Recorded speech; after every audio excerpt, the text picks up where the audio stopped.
Fungsi utama perbankan Indonesia adalah sebagai penghimpun dan penyalur dana masyarakat serta bertujuan untuk menunjang pelaksanaan pembangunan nasional dalam rangka meningkatkan pemerataan pembangunan, pertumbuhan ekonomi, dan stabilitas nasional, serta peningkatan taraf hidup rakyat banyak.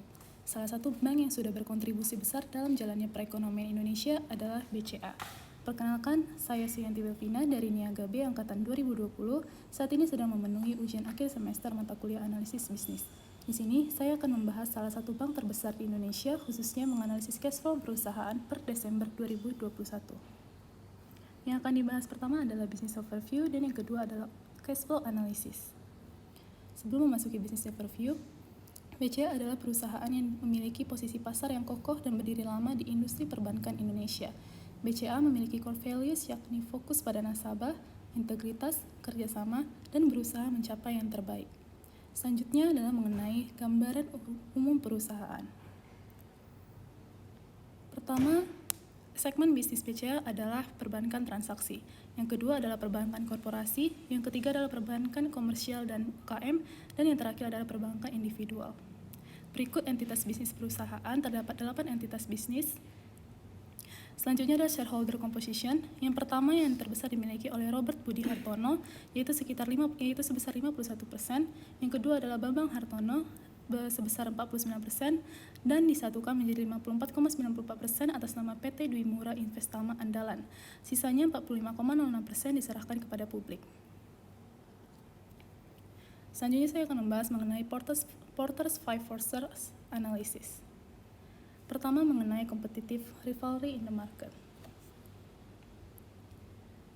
Competitive rivalry in the market, BCA terbilang tinggi. BCA beroperasi di industri barang dan jasa, khususnya industri perbankan, yang sangat kompetitif. Persaingan ini memang akan berdampak pada profitabilitas jangka panjang BCA secara keseluruhan. Contoh pesaing besar nasional BCA yaitu BNI, Mandiri, BRI, dan pesaing asing yaitu Citibank, HSBC, dan Qatar Bank. Selanjutnya, bargaining power of suppliers.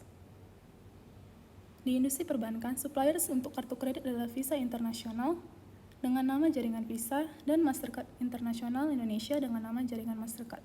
Pada ruang lingkup kartu kredit, supplier cukup berperan tetapi tidak signifikan jika menjadi ancaman karena supplier dan perbankan saling membutuhkan. Oleh karena itu bernilai rendah hingga ke moderat.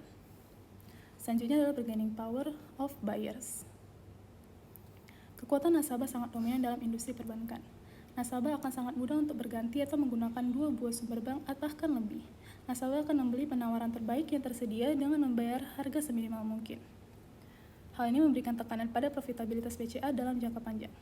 Hal ini juga berhubungan dengan tingginya competitive rivalry in the market, di mana jasa bank saat ini menyentuh lifestyle seseorang, seperti memberikan penawaran jasa eksklusif di pesawat seperti executive lounge waiting room, transaksi belanja harian, tiket pesawat, tiket kereta, dan sebagainya yang langsung dari aplikasi mobile perbankan, sehingga bargaining power of buyer terbilang tinggi. Selanjutnya adalah trade of new substitutes. Trade of new substitutes terbilang cukup sedang, namun bisa menjadi tinggi. Saat ini, pengganti kartu kredit di industri perbankan adalah cash, kartu debit, dan kartu flash. Produk-produk tersebut dapat memberikan fasilitas untuk melakukan transaksi meskipun produk tersebut tidak 100% dapat menggantikan fungsi kartu kredit. Ancaman produk atau layanan pengganti akan menjadi tinggi jika menawarkan proposisi nilai yang secara unik berbeda dari penawaran industri saat ini. Selanjutnya, trade of new entrants ini bersifat rendah karena bank baru di industri perbankan terbilang cukup sulit karena negara memiliki kebijakan yang ketat untuk menjaga stabilitas perekonomian serta adanya lembaga OJK yang memantau aktivitas keuangan. Selanjutnya adalah cash flow analysis dari BCA per Desember 2021. Pertama, mengenai operating activities. Arus kas dari aktivitas operasi mencapai 126,2 triliun, meningkat signifikan 147,5% dibandingkan tahun lalu 2020 yaitu 51 triliun. Peningkatan tersebut disebabkan adanya surplus pendapatan arus kas akibat pertumbuhan simpanan nasabah yang tinggi. Kedua, mengenai investment activities. Arus kas dari aktivitas investasi mencatatkan penyaluran sebesar 41,2 triliun karena pembelian surat-surat berharga untuk tujuan investasi. Dan yang terakhir adalah mengenai financing activities. Arus kas pengeluaran dari aktivitas pendanaan tercatat sebesar 14,1 triliun di mana sebagian besar pembayaran dividen pada tahun 2021 dikeluarkan sebesar 13,7 triliun.